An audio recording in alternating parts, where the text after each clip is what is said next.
Bonsoir, bienvenue à ce partage et prière. Oui, c'est Pasteur Raymond, content de vous voir. J'espère que ça va bien à la maison. Et avant d'aller plus loin, je veux juste vous dire, si vous avez besoin de parler avec un pasteur, vous avez besoin de prière, quoi que ce soit, gênez-vous pas. Appelez à l'Église pour parler avec un pasteur ou contactez-nous sur notre site. Envoyez-nous un email, quelque chose. Si vous avez vraiment un besoin particulier, ne vous gênez pas. Ça va nous faire plaisir de prendre contact avec vous, de prier avec vous, de s'encourager l'un et l'autre. Parce que vous savez, souvent, on dit « Ah, je ne vais pas appeler, je ne vais pas déranger. » Au contraire, parce que souvent, ça nous édifie les uns et les autres, ça nous fait du bien. Donc, ne te gêne pas ce soir, ne vous gênez pas d'appeler ou de demander de la prière ou quoi que ce soit. On est là pour ça. Amen. OK.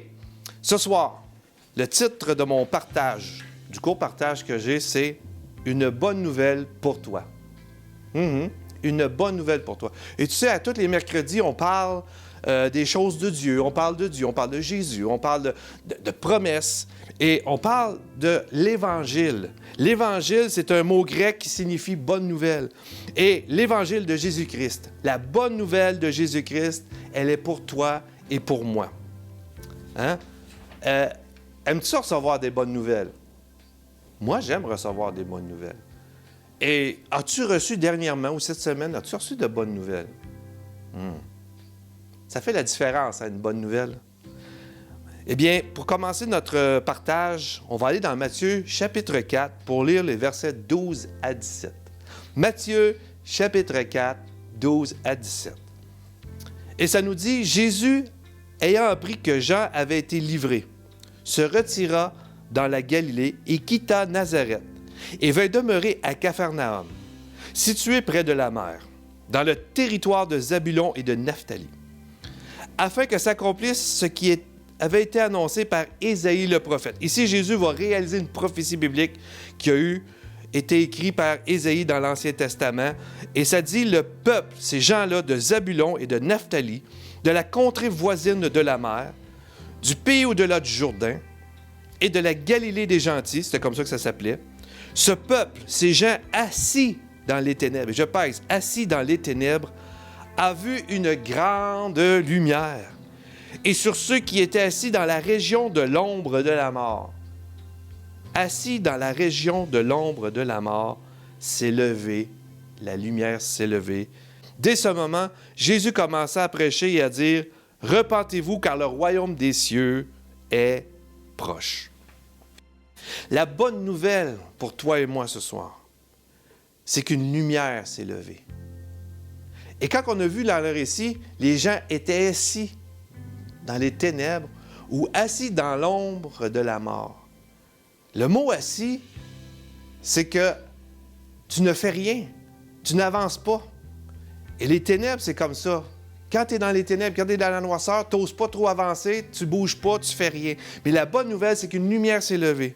La bonne nouvelle, c'est que Jésus-Christ, et on va le voir tantôt, que Jésus, c'est la lumière, s'est levé et est venu ici-bas.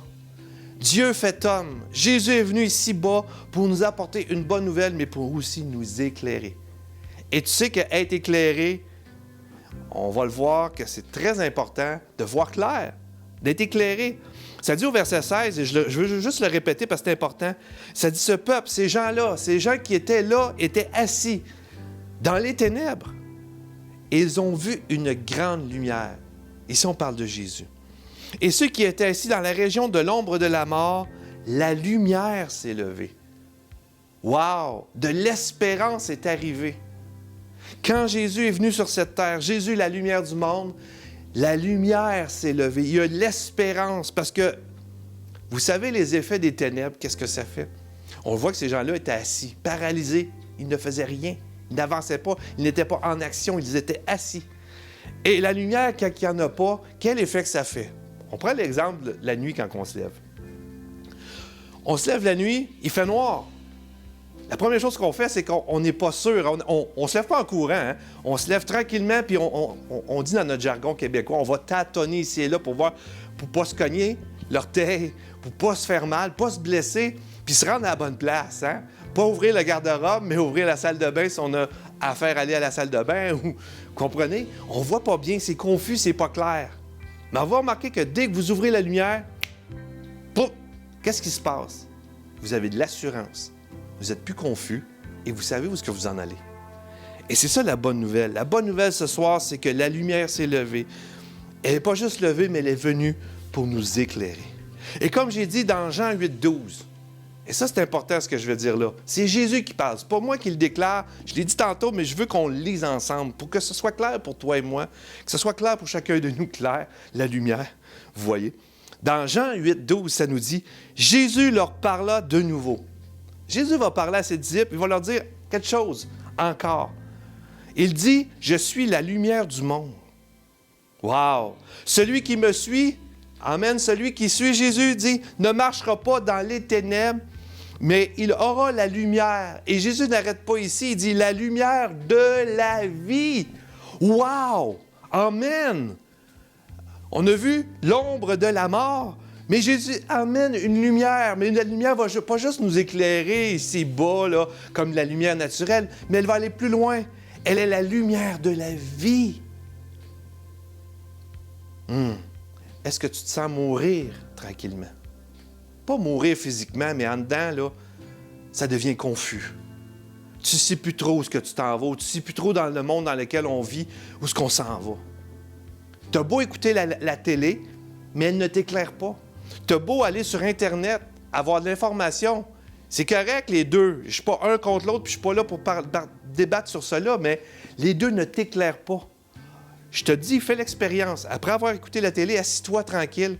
Est-ce que tu te sens plus en confiance, en sécurité et tu sais où tu t'en vas?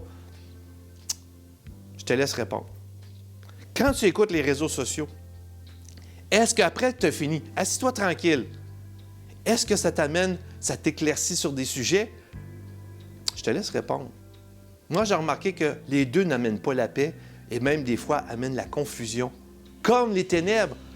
Et là, on reste assis, on écoute un, on écoute l'autre, mais on ne bouge pas. On est paralysé parce qu'on est confus. On ne sait plus. Et ça dit que Jésus est la lumière. Cette lumière, mais la lumière de la vie. Moi, je veux vivre. Moi, je veux voir clair ici-bas. Et marcher dans les ténèbres, comme j'ai dit, c'est la confusion. Et Dieu veut qu'on voit clair. Dieu veut nous éclairer sur des choses importantes. Et la chose la plus importante, Dieu veut nous éclairer sur qui je suis. Dieu veut mettre la lumière sur moi. Trop souvent, on regarde partout, puis on pointe partout, mais la lumière, c'est en moi qu'elle doit se faire.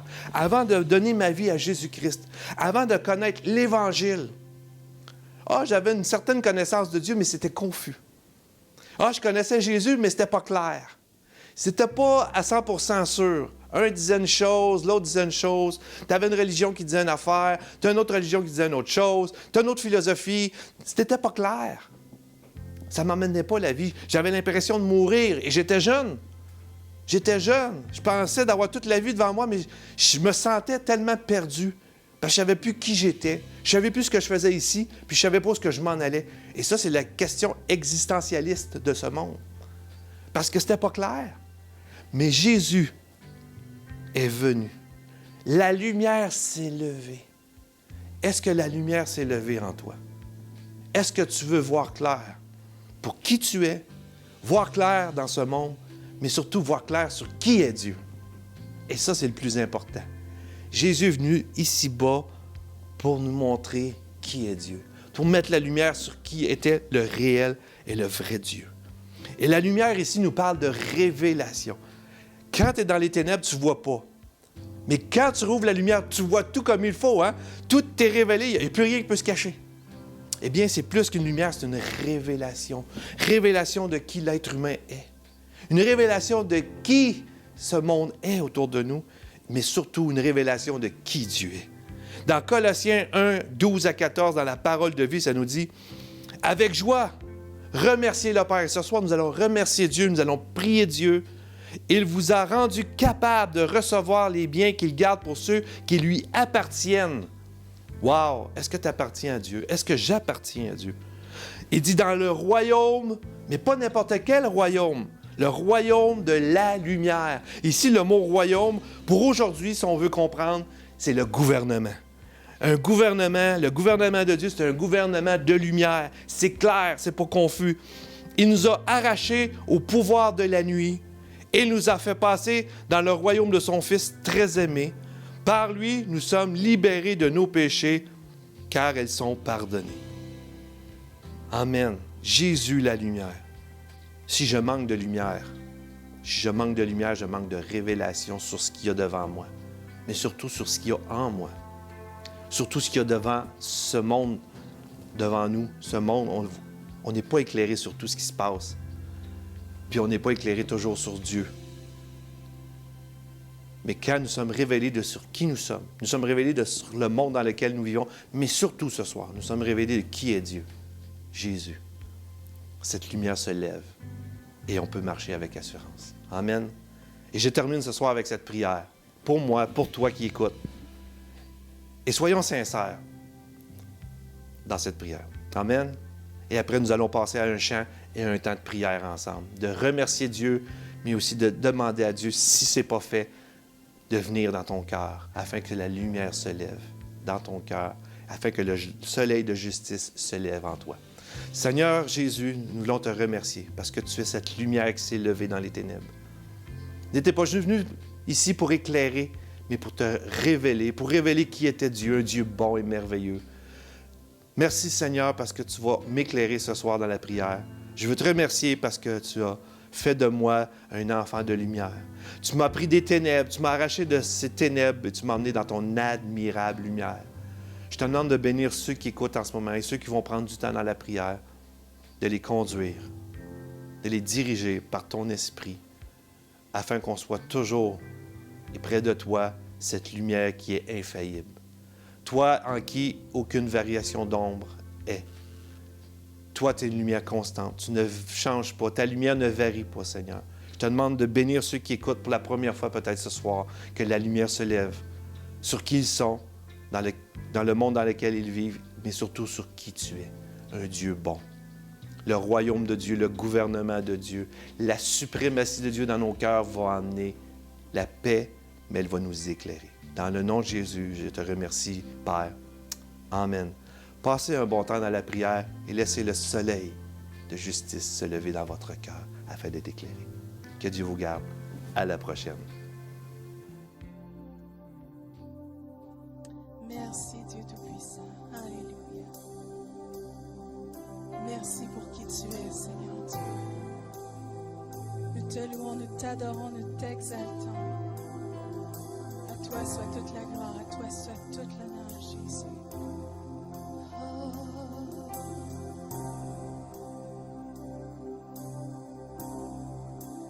Toi, ma lumière, paix de mon âme, toi seul me sauve, toujours tu es là, toi ma lumière. Paix de mon âme, toi seul me sauve, toujours tu es là, car tu es mon espoir, est en toi ma victoire. Est en toi à chaque instant, je peux m'attendre à toi.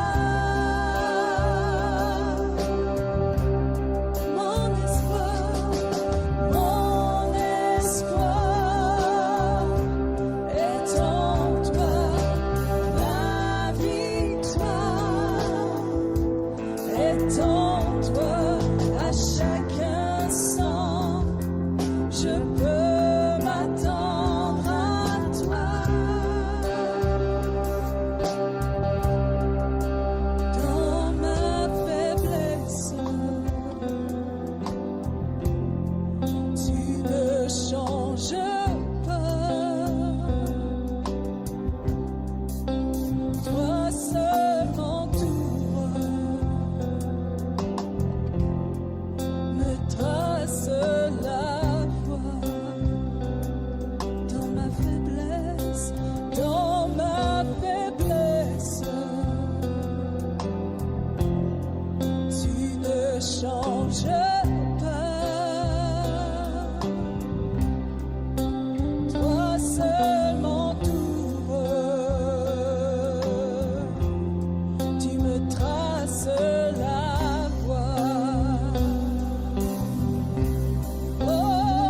Je chante que mon espoir est en toi, ma victoire est en toi. À chaque instant, je peux m'attendre à toi. Déclarez-le ce matin. Mon espoir est en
toi soit